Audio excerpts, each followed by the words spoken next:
जय श्री राम। पीताम्बरा ज्योतिर्विज्ञान चैनल में आप सबका स्वागत है। दर्शकों,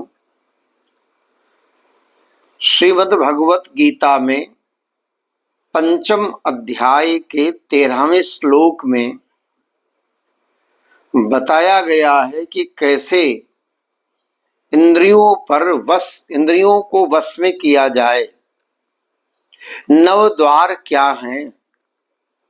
सर्व कर्माणि मनसा संन्यस्यस्ते सुखम वसी नवद्वारे पुरे देहि नैव कुर्वन्न कारयन्।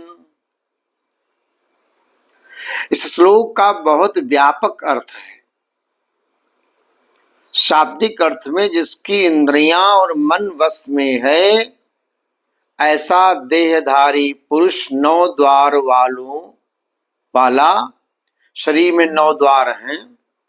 इस पुर में संपूर्ण कर्मों का मन से त्याग करके निसंदेह न करता हुआ, न करवाता हुआ सुख रूप पूर्वक इस काया में स्थित है।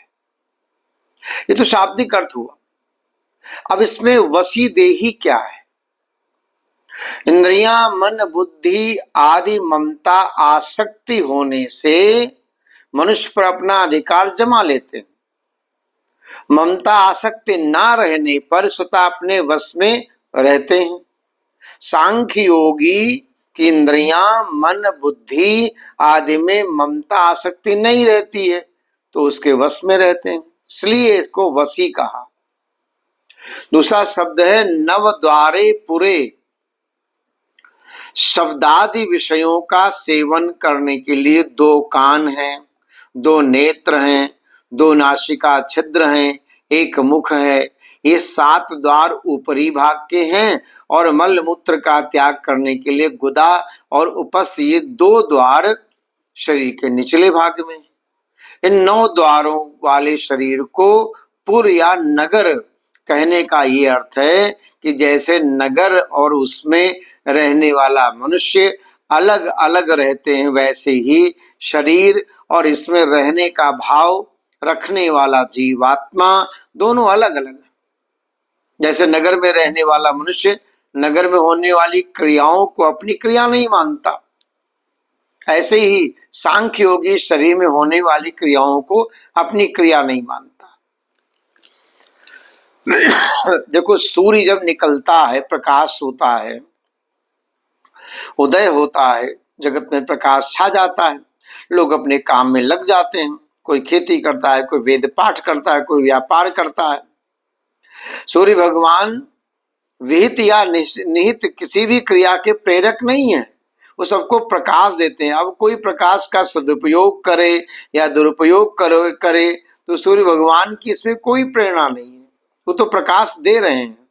यदि उनकी प्रेरणा होती तो पाप पुण्य कर्मों का जो भागी है सूर्य को होना पड़ता। ऐसे ही चेतन तत्व से प्रकृति की सत्ता और शक्ति तो प्राप्त होती है, पर वो किसी क्रिया का प्रेरक नहीं होता। यही बात भगवान ने यहाँ न कार्यन पदों से कहा है। तो मनुष्य मात्र की स्वरूप में स्वाभाविक स्थिति है, शरीर, इंद्रियां, मन, बुद्धि, प्राण आदि मान लेता है, जिससे उन्हें इस स्वाभाविक स्थिति का अनुभव नहीं होता। स्वरूप सदा सर्वदा सुख स्वरूप है। सुख अखंड एक रस परिच्छिन्न होता है।